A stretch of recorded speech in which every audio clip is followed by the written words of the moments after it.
하나님 말씀 보겠습니다. 시편 23편 4절 말씀입니다.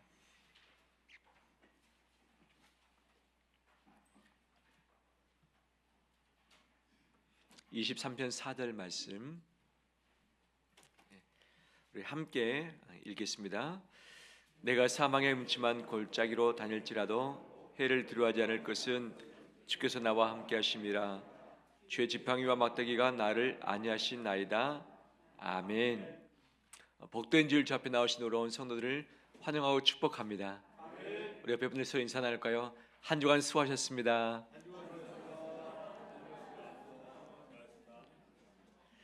1월을 지나고 2월 첫째 날을 맞이했습니다. 1월 한 달 어떻게 걸어오셨습니까? 추위가 상당히 우리 가운데 와 있었고 또 여러 가지 일들이 있었는데 주의 은혜로 2월을 맞이하게 된 줄 믿습니다. 2월에 구정도 있고 또 새 봄을 맞이하는 시즌이기도 하는 거죠. 이번 2월에도 주와 동행함으로 주의 이루하심이 가득한 우리 인생 여정 되길 간절히 소망합니다.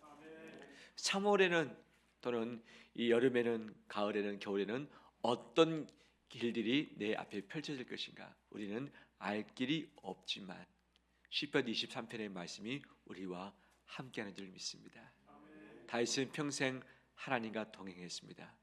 하나님을 사랑했고 그분을 찬양했고 그분의 임재를 겪었고 그 다음에 어려운 일이 있었고 죄도 지었지만 다시 일어나서 마지막까지 완주했습니다. 믿음으로 승리했습니다.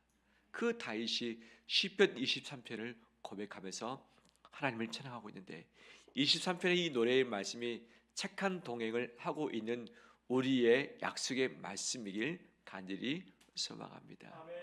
23편에는 여러 가지의 길들이 등장합니다. 푸른 풀밭도 나오죠. 쉴 만한 물가도 나옵니다. 저는 올해 우리 온 성도들이 하나님이 인도하시는 푸른 풀밭과 쉴 만한 물가로 인도받길 간절히 원합니다. 지친 심령들이 쉼을 얻길 원합니다. 지친 것이 어떻게 쉼을 얻을 수 있을 것인가? 여러 가지 방법이 있지만 이런 말을 한 것을 저는 아직도 마음속에 담아두고 있습니다. 무엇인가? 그냥 일을 하지 않고 잠만 자고 아무것도 하지 않는 것이 진정한 쉼인가? 그렇지는 않다. 내 생각과 마음을 전환시키는 것이 쉼이다. 내가 있었던 공간을 바꿔주는 것, 내가 늘 바라보는 것을 다른 것으로 바꿔주는 것, 내 생각을 새롭게 해주는 이 자체가 쉼이 될 수 있다. 늘 사용하는 내 신경, 내 근육 이것만 하다 보면 과로가 될 수 있는데 이것들 내려놓고 내가 사용하지 않은 신경 또 여러 가지 감각적인 부분들을 활용할 때에 이 또 다른 부분이 쉼을 얻게 되어지고 이것이 조화되면서 내 몸과 마음이 리프레시 된다라는 이 말을 본 적이 있는데 참 이것이 맞는 것 같아요. 맞는 것 같아요. 푸른 풀밭과 쉴 만한 물가로 인도받긴 하지만 또 다른 길도 하나님은 멋지게 우리를 위해서 예비해 주신 줄 믿습니다. 3절에는 의의 길을 예비하셨다 말씀하고 있는 거죠. 의의 길을 걷는 것은 무엇인가? 옳은 길, 바른 길이죠. 편하고 안전한 길뿐만 아니라 하나님께서 원하신 바른 길, 옳은 길을 걸어갈 때에 하나님 우리를 소생시키신다고 약속해 주셨습니다. 5절에서는 누가 나옵니까? 원수의 목전이 나옵니다. 때로는 내가 보기 싫은 사람, 원수 같은 사람이 등장할 수 있고 때로는 내가 원치 않은 그런 일과 사건이 내게 맞닥뜨려질 수도 있는 것이죠.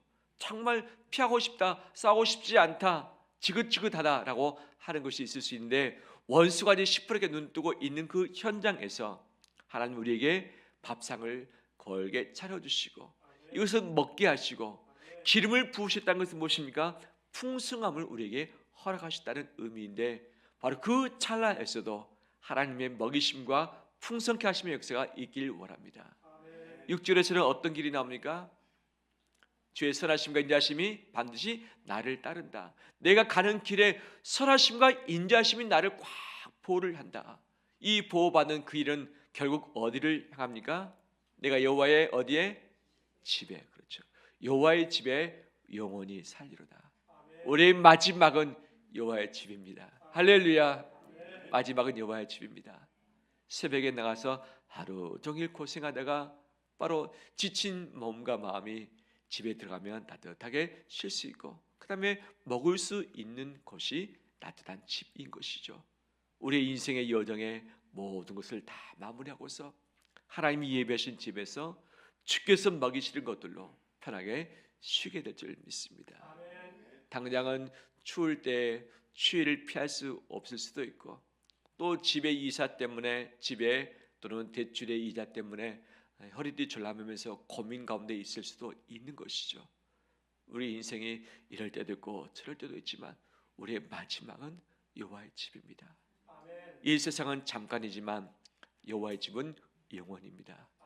우리의 모든 길의 마지막 종착역이 그곳인데 이것을 함께 바라는 우리 되길 바랍니다. 푸른 풀밭, 쉴만한 물가, 의의 길, 원수의 목전, 여호와의 집, 이것이 있는데 우리의 중간에 꼭 통과해야 할 부분이 있다는 것을 말씀해 주고 있죠. 무엇인가? 4절 말씀, 내가 사망의 음침한 어디를 지날지라도, 골짜기 지날지라도. 다윗은 여호와를 경외했습니다. 하나님을 깊이 사랑했습니다. 말씀대로 살고 애를 썼습니다. 그의 죄 때문에 넘어질 때가 분명히 있었지만, 그렇지만 하나님과 가까이 동행했던 인물 중 하나인 것이죠. 그 다윗이라 할지라도 통과할 관문이 있었는데 그 관문은 사망의 음침한 골짜기. 어떤 골짜기인가? 지날 때 죽음의 위협을 느끼는 골짜기. 아, 생명 끝났구나, 나 이제 끝났구나, 이제 실패구나, 아무것도 할 수 없구나, 모든 거 다 포기해야겠다, 모든 거 손 다 내려놓을 수밖에 없는 그 대목이 분명 있는데 다윗도 이 대목을 여러 번 다녀왔습니다. 한 번, 두 번 짧게 갔다 오는 것은 감당할 수 있죠. 그런데 이 길이 길어질 때에 참 힘듭니다. 힘들어요. 병이 잠깐 왔다가 가는 것은 감당할 수 있어요. 하지만 병이 내게 와서 연약해졌는데 이 연약함을 끌고서 평생토록 살아간다는 것은 어려운 일입니다. 경제적인 어려움이 잠깐 몰려오는 것은 내가 어떻게 좀 덜 먹고 덜 치고 감당할 수 있습니다. 하지만 이것이 오래될 때에는 핍절해지게 되어지고 내 마음도 쪼그라들고 내 환경 방향도 위축될 수밖에 없는 것이 우리의 형편인 것이죠. 내 문제는 괜찮지만 내가 사랑하고 있는 내 가족, 내가 책임져야 할 내 가족의 어려움이 생겼을 때, 그 어려움이 하루 이틀, 한 달, 두 달에 끝나지 않고 장기전이 되었을 때 바로 몸과 마음이 다 지쳐버려서 아, 이제는 그만하고 싶다, 그만 살고 싶다, 이제 그만 다 내려놓고 싶다고 할 때가 분명 있는 것이죠. 우리 인생은 이런 사망의 음침한 골짜기가 다 있죠. 아직은 지금은 우리가 전쟁터 같은 상황은 아니지만 지금 전쟁 가운데, 재난 가운데, 기근 가운데, 내전 가운데, 갈등 가운데, 빈부 차이 때문에 고통 가운데 있는 수많은 바로 나라와 민족들이 있는데 그들이 현실적인 하루하루 살 것인가 죽을 것인가 이 고비 가운데 지나가고 있는데 그들이 바로 사망의 음침한 골짜기를 지나고 있다고 하는 것이죠. 사망의 음침한 골짜기를 지날 때에 두 가지가 있습니다. 두 가지. 무엇이 있는가? 내가 해를 두려워하지 않을 것은, 이것을 볼 때 두 가지가 반드시 그 안에 있다는 것이요. 하나는 해를 받는 것, 또 하나는 두려움의 문제. 그러면 그 문제를 풀어야 되는 것 아니겠습니까? 해가 무엇인가? 바로 이 다윗은 양의 비유를 통해서 이것을 해석을 해내고 있죠. 제가 예전에 요르단에 간 적이 있습니다. 요르단에서 일부러 성교사님께 요청을 해서 1박 2일 바로 와디름에서 수경을 한 적이 있죠. 왜? 이 광야의 삶을 체험할 수 있는 좋은 곳 중에 하나가 와디름인데 아무것도 없습니다. 이 사막에다가 이 돌산밖에 없는 것이죠. 거기 가서 1박 2일 지내면서 낮에 뜨거움을 경험을 했고 밤에 추위를 경험을 하게 됐죠. 밤에 어디로 갔는가? 산 위로, 언덕 위로 올라갔습니다. 언덕에서 고개를 딱 들고서 하늘을 봤습니다. 하늘이 무엇이 있습니까? 초롱초롱 빛나는 별이 하늘에 수놓듯이 밖에 있었고 은하수라는 것을 그때 가서 다시 봤어요. 어렸을 때는 은하수를 봤습니다. 하지만 요즘에 은하수 보기 힘들어요? 보기 쉬워요? 보기 힘들죠. 은하수. 이 별들의 길들이 쫙 있어서 별들이 마치 강물처럼 흐르는 그 모습이 은하수잖아요. 갔더니 은하수가 쫙 흐르는 모습 보면 얼마나 멋지던지요. 하지만 그것은 잠깐 밤에 천막에서 잠을 자는데 난방기구를 가지고 이 난방을 하는데 추워서 어들어들 떨면서 자기도 했습니다. 이곳이 광야였구나. 이런 곳에서 이스라엘 백성이 40년을 지냈구나. 양떼 같은 우리 백성들이었지만 양떼가 이 광야 길을 지날 때 얼마나 힘들었을까라고 하면서 잠깐 이 20편 23편의 말씀을 그때 묵상하기도 했던 거죠. 저는 23편의 말씀, 특히 4절의 말씀을 볼 때마다 그때가 기억이 납니다. 그때 골짜기로 지났습니다. 이 커다란 바위산인데 그 사이사이 길을 갈 때 숨어버리면 찾을 길이 없어요. 그 다음에 이 양떼가 목자에서 떨어져 버리면 목자를 찾을 수도 없고 길을 찾을 수도 없고 그 안에서 헤매다가 죽게 되는 것이죠. 보니까 이 뼈들이 있어요. 양털 문치들이 있습니다. 제가 가이드에게 물었습니다. 이게 뭐냐? 길 잃은 양이 죽어버린 사체입니다 라고 이야기하는 거죠. 목자를 잃어버리면, 떨어져 버리면 혼자 먹고 살 것이 없기 때문에 또 이리와 늑대의 공격을 받을 수밖에 없기 때문에 죽음을 면치 못한다. 바로 죽어버린 이 사체를 보면서 목자 없이 우리가 이렇게 될 수밖에 없겠구나. 그것도 역시 골짜기였습니다. 숨어버리면 아무도 찾을 수 없는, 또 길을 잃어버릴 때 놓칠 수 있는 바로 그곳인데 우리 인생 여정 가운데 사망의 음침한 골짜기가 있다고 하는 것이죠. 해는 무엇인가? 외부적인 공격입니다. 늑대와 이리가 공격하시는 절호의 장수가 어딘가? 사망의 음침한 골짜기. 넓다란 평원과 그 다음에 초량지는 목자가 눈뚫어지게 살피고 있고 그 다음에 이 양을 치는 강아지들이, 개들이 다 지키고 있습니다. 그런데 골짜기 갈 때에 목자와의 거리가 멀어질 수 있습니다. 그 다음에 주변에서 숨어서 은폐해서 공격할 수 있는 이리, 늑대가 있을 수 있는 것이죠. 그들이 어디에서 공격하기 좋은가? 바로 그 골짜기라고 하는 거죠. 골짜기. 내가 예견치 못하는, 내가 도저히 아무리 준비해도 피할 수 없는 그런 외부적인 공격이 우리 안에 엄습하게 되는 것이 바로 해라고 하는 거죠. 해는 있을 수밖에 없습니다. 있을 수밖에 없습니다. 또 어떤 문제가 있는가? 이 해를 받을 것에 대한 두려움이 내 내면에서부터 발생을 하게 되는 것이죠. 이 내면에서 발생한 이 두려움의 문제 참 쉽지 않습니다. 왜 두려움이 발생하는가? 똑같이 골짜기 지나가는데 어떤 때는 두려움이 있고 어떤 때는 두려움이 없다. 제가 갔을 때 이 골짜기를 여기저기 다 두루두루 다녔습니다. 그때 두려웠는가? 두려움이 하나도 없었어요. 왜 두려움이 없었을까요? 같이 간 일행들이 있었기 때문에, 또 그 지역을 잘 알고 있는 현지 가이드가 있었기 때문에 두렵지 않았죠. 그런데 가이드도 없고 동행한 사람도 없이 혼자 그 길을 걷는다? 두려울 수밖에 없겠다라고 생각이 되어집니다. 두려움은 무엇인가? 환경은 똑같지만 내 마음에 무엇을 생각하느냐에 따라서 이것이 발생하는 것이 두려움인 것이죠. 왜 두렵는가? 내가 가지고 있는 내 능력으로 내가 상상하고 있는 현장 또는 미래를 바로 비교했을 때 감당치 못하게 된다라고 판단되면 두려워지기 시작을 한 거죠. 상황은 커지고 문제는 커지고 상대방은 커지고 바로 내가 해결할 그 숙제는 커지는데 내 능력은 작아지고 내가 가지고 있는 시간과 힘과 능력 가지고 풀 수 없는 것들이 있을 때 두려워지기 시작을 하는 거죠. 하지만 아무리 큰 문제가 내게 산더미처럼 밀려온다 할지라도 그것을 감당할 수 있는 이 힘과 능력이 있다면 우리는 두렵지 않습니다. 두렵지 않습니다. 그런데 양에게 있어서 갑자기 늑대의 이리가 나타나면 양은 방어할 수 없습니다.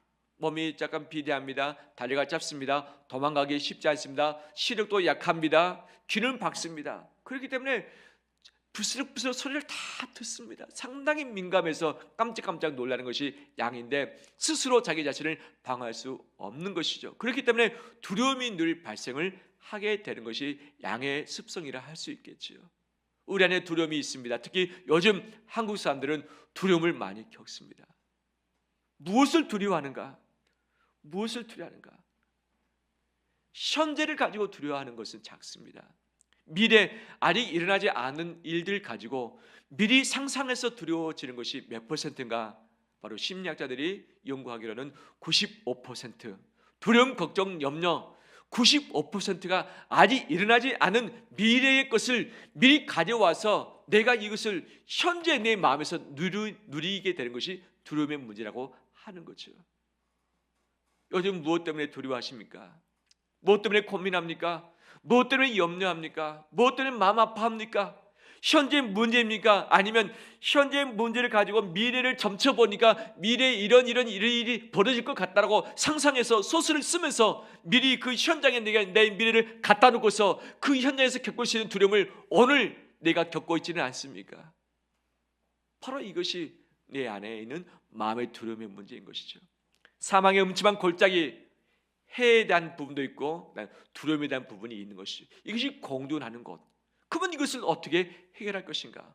해에 받는 것을 어떻게 막을 수 있는가? 양으로서는 불가능합니다. 두려움의 문제 해결할 수 있는가? 양 스스로 능력이 부족하기 때문에 이 두려움을 감당하기 쉽지 않는 것이죠. 다윗도 역시 마찬가지. 그는 담대한 사람이었고 장수이기도 했었고 이 무기를 잘 쓰는 사람이기도 했었고 이 늑대와 싸워서 이기기도 했었던 그런 사람이었지만 두려움이 있었던 것이죠. 왜? 한 사람의 연약함이 있었기 때문에 그 한 사람으로 미래를 준비하고 주변의 모든 사람 준비하고 왕으로서 이것을 감당할 수 있는 것들이 한계이기 때문에 자기 한계 상황 때문에 늘 두려움이 있었던 것이죠. 이 문제를 풀어내는 것이죠. 두려움이라는 것은 문제를 없애버리고 모든 문제를 풀어야만 사라지는 것이 아니라 오직 믿음의 방식으로 접목했을 때 사라지게 되는 줄 믿습니다. 사망의 음침한 골짜기 지날 때에 바로 해의 문제, 두려움의 문제가 있지만 이것을 푸는 답도 허락을 해주셨습니다. 4절 하반절 볼까요? 누가 나와 함께 하십니까? 주께서 나와 함께 하십니다. 주의 지팡이와 막대기가 나를 어떻게 하십니까? 안위하시나이다. 아멘. 사망의 음침한 골짜기가 있습니다. 거기서 해 공격당할 것도 있습니다. 하지만 거기에 동시에 함께 있는 것이 무엇인가? 주께서 함께 하신 줄 믿습니다. 나를 공격하는 것도 있습니다. 문제거리 있습니다. 날 집어삼키는 것도 있습니다. 날 치라는 사람도 있을 수 있습니다. 하지만 나와 함께 하시는 그 주께서 바로 동행하시는 사실을 잊지 않고 가슴에 새기는 우리 되길 간절히 소망합니다. 그 주님은 누구신가? 선한 목자 되십니다. 푸른 풀밭으로 쉴 만한 물가로 인도하신 분이십니다. 의의 길로 인도하심으로 내 영혼을 소상시키신 분이십니다. 원수의 목전에게 상을 차려주신 분이십니다. 내 머리에 기름이 흐를 수 있도록 하게 하신 분이십니다.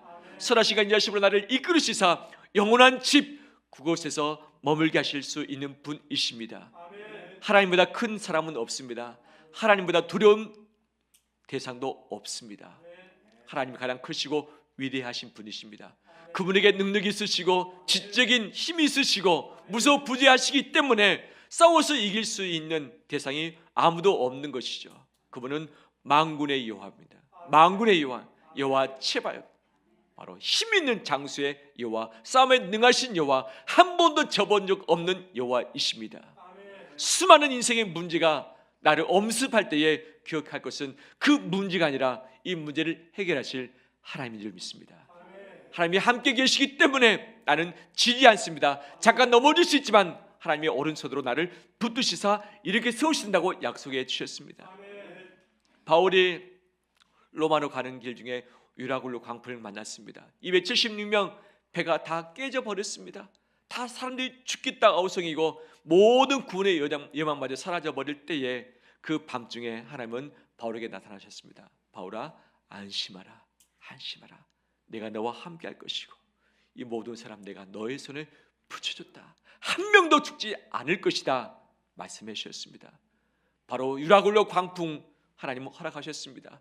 모든 배가 다 깨져버리는 구원의 여망이 사라져버리는 상황을 하나님은 허용하셨지만 하나님은 또한 그곳에서 함께 하시는 것을 나타내시고 약속 지켜주셨습니다. 다니엘을 시기했던 주변의 수많은 사람들, 다니엘을 죽일 궁리를 했습니다. 결국 다니엘의 꼬투리를 잡아서 사자굴에 던져 넣게 되는 일이 있었던 것이죠. 다니엘에게 사자굴에 던져지지 않았더라면 좋았을 텐데 이것이 참 우리의 희망이지만 하나님은 이것까지도 허용을 하셨던 것이죠. 사자굴에 던져졌습니다. 사망의 음침한 굴속입니다. 이제 죽었습니다. 이제 끝입니다. 하지만 그 안에 누가 있었습니까? 하나님이 보내신 천사가 대기하고 있었습니다. 사자의 입을 누가 틀어막았습니까? 천사들이 사자의 입을 틀어막았습니다. 할렐루야. 하나님이 살리셨습니다. 그리고서 이 다니엘을 공격했던 사람들이 어디에 처박힙니까? 사자굴에 처박혀서 그들은 바로 죽임을 당하게 되었습니다. 두려움의 대상은 분명히 있습니다. 하지만 두려움보다 더 크신 하나님이 나와 함께 하시사 나를 대신해서 지키시고 싸우신 줄 믿습니다. 그분이 함께 하시면서 도구 두 가지를 사용하신다고 말씀합니다. 하나는 지팡이, 하나는 막대기입니다. 그 지팡이 막대기 똑같은 의미 아니겠는가? 근데 목자 양을 치는 자에게는 두 가지는 다른 용도가 있는 것이죠. 지팡이는 우리가 성화 보게 되면 목자의 모습을 보죠. 목자가 무엇을 치고 있습니까? 지팡이 길이가 길죠. 끝이 어떻게 됩니까? 이게 꺾어졌잖아요. 손잡이 있는 것처럼 꺾어져서 이것을 길게 들고 있잖아요. 이것이 지팡이. 막대기를 본 적 있습니까? 성화에서 막대기가 잘 안 나옵니다. 그런데 이 목자는 이 지팡이와 막대기를 같이 준비합니다. 막대기가 무엇인가? 우리 막대기에서 뭐 조그만한 뭐 나뭇가지 정도 생각하는데 아니죠. 이것은 달리 말한다면 몽둥이를 의미합니다. 이 경찰들이 싸움을 진압할 때에 준비하는 것이 무엇입니까? 곤봉을 주면 곤봉은 어지간해서 깨지지 않습니다. 한번 맞으면 어떻습니까? 얻어터지면 정말 아프고 어디가 깨져 버리는 것이죠. 그 막대기가 무엇인가? 곤봉 또는 이 몽둥이라고 하는 거죠. 이 1인 의대가 올 때에 곰이 달려들 때에 이 목자가 찾아가서 이것으로 때려서 바로 제압을 하는 용도가 막대기인 것이죠. 양은 스스로 자기 자신을 보호할 수 없습니다. 하지만 함께 있는 바로 곁에 있는 그 목자가 그 곤봉을 가지고서 바로 달려드는 그 두려움의 대상을 쳐서 죽이고 깨트려 버리는 것이죠. 할렐루야. 이것이 바로 막대기의 바로 사용처인 것이죠. 하나님께서 내가 감당할 수 없는 그런 문제가 내게 달려들 때에 그 문제 때문에 이제 죽겠구나, 안 되겠구나라고 하지만 하나님은 주의 막대기, 주의 곤봉, 주의 몽둥이 가지고 이것들을 깨뜨려서 산상조각 나게 하실 줄 믿습니다. 아멘. 할렐루야. 아멘. 지팡이의 용도는 무엇인가? 지팡이 기다랍니다. 또는 끝이 굽어졌습니다. 바로 양의 문제는 외부의 해를 받을 수 있는 그 문제, 내적인 문제가 바로 두려움의 문제죠. 내적인 외적인 문제를 같이 갖고 있는 그 공간이 사망의 음침한 골짜기인데 하나님은 외적인 부분은 몽둥이 가지고 해결해 주겠다. 내적인 문제는 뭔가? 양 스스로 뭔가를 잘못해서 스스로 넘어져 버리는 거죠. 바로 곁길로 혼자 빠져버리면, 길 잃어버리면 끝입니다. 그 다음에 낭떠러지 같은 길로 가게 되면 조그만 옆으로 잘못하면 낭떠러지에서 떨어져 버리게 되는 것이죠. 그럼 떨어지기 직전에 어떻게 하는가? 함께하는 그 목자가 기대란 지팡이 가지고 양을 탁 때립니다. 오른쪽 때리면 어디로 갑니까? 왼쪽 가고, 왼쪽 때리면 오른쪽으로 가게 되는 것이죠. 저 어렸을 때 시골에서 소를 끌거나 또는 염소 끄는 일을 했습니다. 소하고 염소하고 끄는 데 있어서 등치가 누가 더 큽니까? 소가 더 크죠.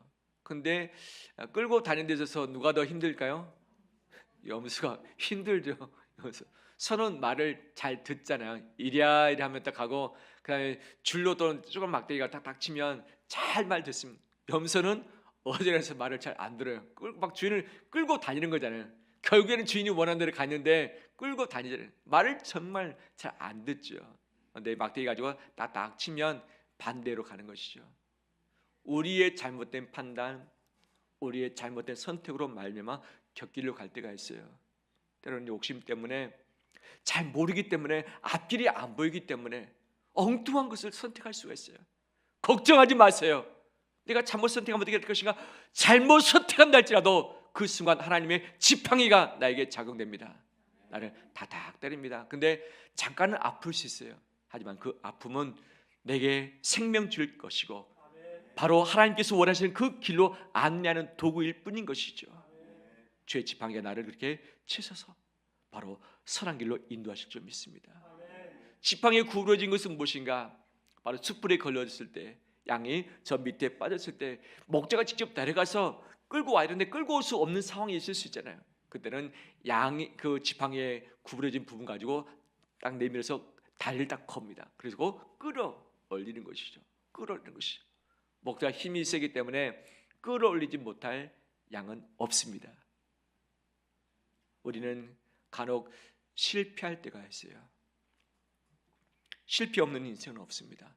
실패 직전의 두려움이 가장 큰 것이죠. 실패할 것 같다. 하지만 실패했을지라도 하나님은 죄의 지팡이로 나를 끄집어 올리십니다. 원위치 시켜주시고 재출발하시도록 하게 하십니다. 우리는 잃을까봐 염려합니다. 잃을까봐 두려워합니다. 잃을 수 있습니다. 잃지 않도록 해주시면 좋겠지만 하나님은 잃는 것도 허용을 해놓으십니다. 잃은 이후에도 하나님은 대책이 있으십니다. 죄의 지팡이가 있기 때문에 바로 하나님은 막대기와 지팡이로 나를 보호하시고 지키시고 선한 길로 인도하십니다. 그러게 되면 내가 위로받을 수 있고 은혜를 입을 수 있는 것이죠. 올해 하나님이 우리 가운데 이렇게 역사하실 것입니다. 여기서 나온 동사가 무엇입니까? 사망의 음침한 골짜기로 다닐지라도 사망의 음침한 골짜기에 수경한다고 말씀하지 않습니다. 거기에 정착한다고 말씀하지 않습니다. 다닌다고 말하고 있습니다. 다닌다고 하는 것은 지나친다, 통과한다는 의미인 것이죠. 지금 현재 내 인생에 사망의 음침한 골짜기를 지날 수도 있습니다. 하지만 이것이 내 평생토록 영원토록 내가 머물 장소가 아닙니다. 하나님이 함께 계실 뿐만 아니라 이것을 다니게 하십니다. 지나치게 하십니다. 통과하게 하십니다. 이것을 믿음으로 갖는 우리 되길 바랍니다. 다윗이 왜 한가운데 4절에 이것을 박아 놓았을까? 1절과 6절은 너무 은혜가입니다. 그런데 이 4절은 좀 좋지 않은 부정적인 부분일 수도 있고 좀 싫은 이 절 구절일 수도 있는 것이죠. 그런데 하나님이 어떻게 행하시는가? 인도하신다는 것도 있고 뒤쫓으신다는 의미도 있지요. 그 다음에 함께 하신다는 의미도 있는 것이죠. 하나님은 앞에서 끌고 뒤에서 밀고 옆에서 동행하시죠. 세 개 중에 선택을 하면 무엇을 선택하시겠습니까? 저 앞에서 가면 나는 주님의 말씀 듣고 따라가는 게 좋을까요? 아니면 주님이 뒤에서 나를 밀어주실 때 내가 이렇게 가는 게 좋을까요? 옆에서 동행하는 게 좋을까요? 무엇이죠? 동행. 올해 우리 표가 무엇입니까? 착한 동행. 근데 언제 동행하는가? 사망의 음침한 골짜기입니다. 앞에서도 아니고 뒤에서도 아니고 함께 하십니다. 함께 하시는 그 동행 어디서 경험합니까? 사망의 음침한 골짜기입니다. 푸른 풀밭 쉴만한 물가도 있지만 사망의 음침한 골짜기가 나와 함께 하시고 나에게 지팡이와 막대기로 보호하신 것을 경험할 수 있는 저도의 찬스인 줄 믿습니다. 이것을 허락하셨기 때문에 바로 경험했고 이 경험치를 가지고 하나님을 시로 찬양을 하고 있는 것이죠. 올 한 해 하나님을 경험하길 원합니다. 하나님을 겪고 하나님을 체험하길 원합니다. 그 체험의 현장이 최고의 장소가 어딘가? 사망의 음침한 골짜기일 수 있다는 사실, 이것 때문에 두려움 가운데 있기보다는 하나님을 기대하고 주의 이루하심과 안위하심을 경험할 수 있는 이 찬스로 삼는 우리 삶이 되길 주의 이름으로 축원합니다.